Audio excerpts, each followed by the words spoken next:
Why don't you start, Ben? So, second straight tight game for you guys.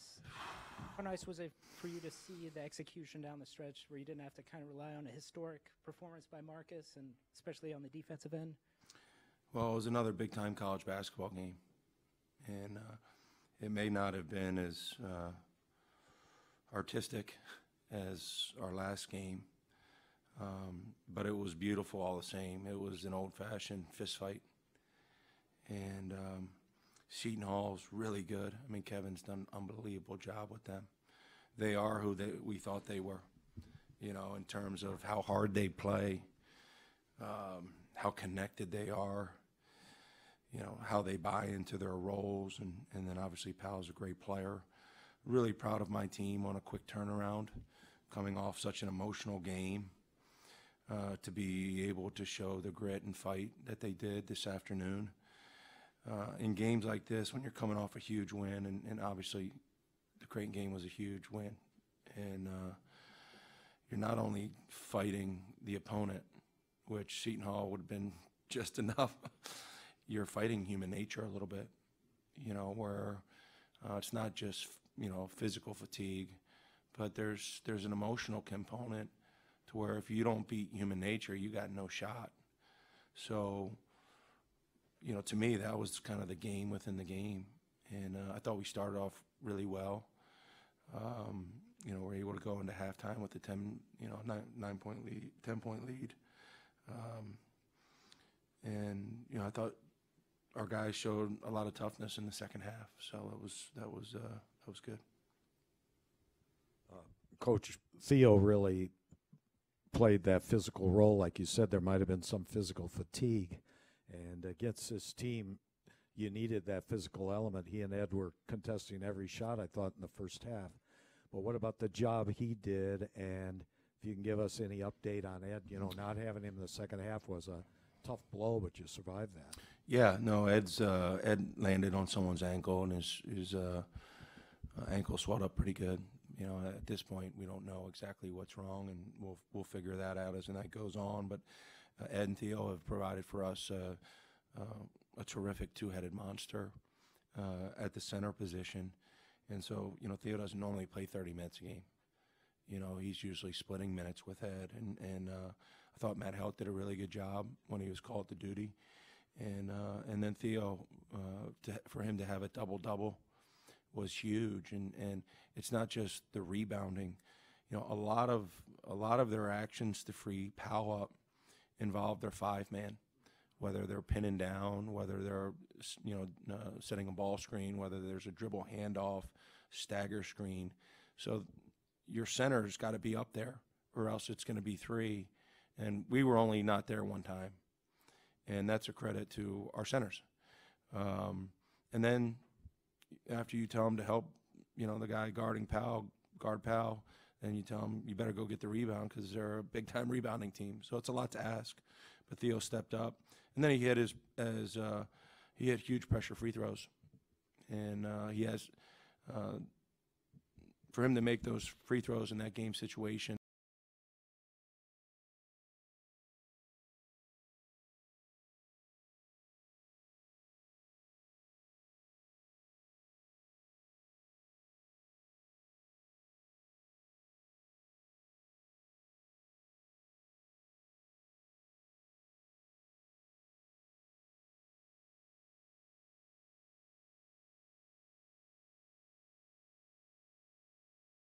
yeah, no, I thought Sakar had a terrific all-around game. I mean, Powell is so good that you're not going to stop him.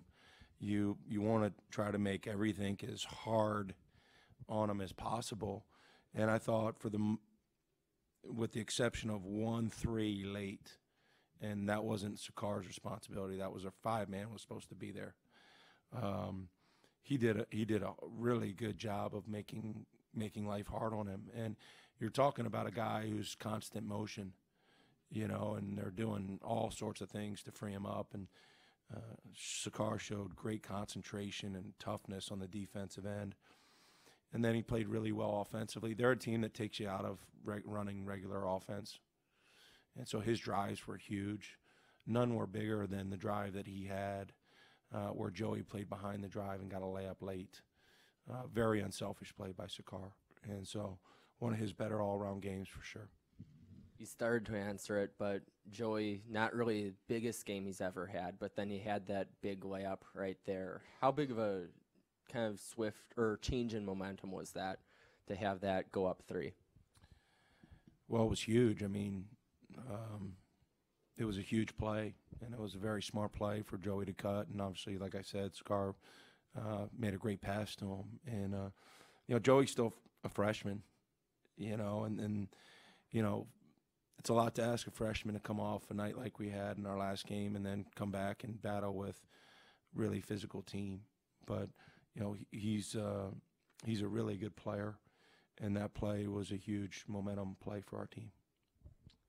That decision to foul up 3, in the waning seconds, I don't know if you have a consistent philosophy in that situation. Just what went into making that decision? I didn't want Powell to tie the game. And, I think you have to go by feel on that. I don't think there should be necessarily a hard and fast rule. But when Miles Powell's on the other team, let's try to rely on our free throw blockouts. And we did. And Sam came up with a huge rebound. And, Sam's playing, more of the perimeter, so he's not down there as much as he's been in the past. But when you trust him to get the rebound, and he did, and then he buried, obviously, the game-winning free throws, which was huge. And speaking of Sam, he had his 1,000th career point today. What does that kind of say about your program, having 2 active players surpass that 1,000-point mark in their careers already this season? Well, they're 2 great players. Yeah, Sam's as big a winner as I've ever been around, and the 1,000 points is an incredible accomplishment for somebody at this point in their career, and I'm sure it's meaningful for Sam. And when he gets to be my age, it'll probably even be more meaningful. But the thing that makes Sam unique is that he only thinks about one thing, and that's winning. And that attitude, since the day he stepped on campus, has made our program leaps and bounds better. And so I'm happy for him. He got his 1,000 basket. I'm looking forward to his 2,000 point as a joke. But I'd be okay with it. But he's a great kid. And those 2 kids have really been the pillars of our program. And when you have pillars of your program, you hope guys are really good players, of course. But you couldn't hope for 2 more high-character kids than Markus and Sam.